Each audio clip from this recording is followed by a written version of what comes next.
আচ্ছা, হাসনাত সহ আমরা যারা এনসিপিতে আছি, জাতীয় নাগরিক পার্টিতে আছি, আমরা সবাই আওয়ামী লীগ নিষিদ্ধকরণের দাবি রাখছি। প্রত্যেক দিনেই আমরা প্রত্যেকটা থানায় সম্মেলন করছি, বিক্ষোভ মিছিল করছি, আপনারা দেখতে পাচ্ছেন।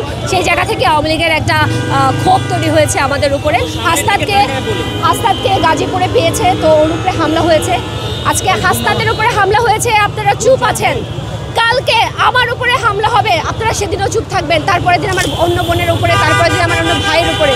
তার মানে হচ্ছে আমরা যারা এনসিপিতে আছি বা আমরা যারা গণ অভ্যুত্থানে অংশগ্রহণ করেছিলাম, আমরা সবাই একটা ডেঞ্জার জোনে আছি।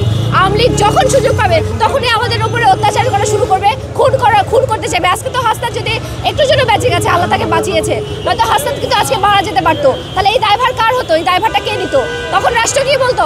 একটা বার্তা দিয়ে দিত যে আমরা খুবই শোকাহত, ওরকম একটা নেতা সে হচ্ছে মারা গিয়েছে, এরকম একটা শোক বার্তা দিয়ে চালিয়ে দিত। কিন্তু এটাই কি শেষ? এইটুকুই কি আমাদের পাওয়া? এই জন্যই কি আমরা রাজপথে ছিলাম? এই কারণে কি আমাদের শত শত ভাইয়েরা বোনেরা আহত হয়ে হাসপাতালে পড়ে আছে, শহীদেরা মরে গেছে?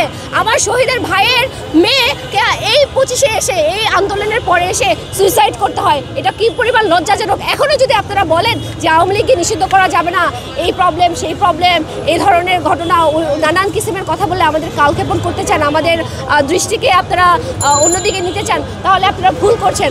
আমরা হতে পারি আপনাদের বয়সে ছোট, হতে পারে আমাদের রাজনৈতিক দলের সময়টা মাত্র শুরু হয়েছে, কিন্তু আমরা তো গভর্নমেন্ট না যে আমরা কালক্ষেপণটাও বুঝবো না। আপনারা যে ইচ্ছে করে কালক্ষেপণ করছেন সেটা আমরা বুঝতে পারছি। আপনারা ভুলে যান না, আপনারা এই রক্তের উপরে দাঁড়িয়ে আছেন, আপনাদেরকে উপদেষ্টা বানানো হয়েছে, আমরাই বানিয়েছি। আপনারা এটা ভুলে যান না, এই শত শত শহীদ ভাইদের উপরে আপনারা দাঁড়িয়ে আছেন।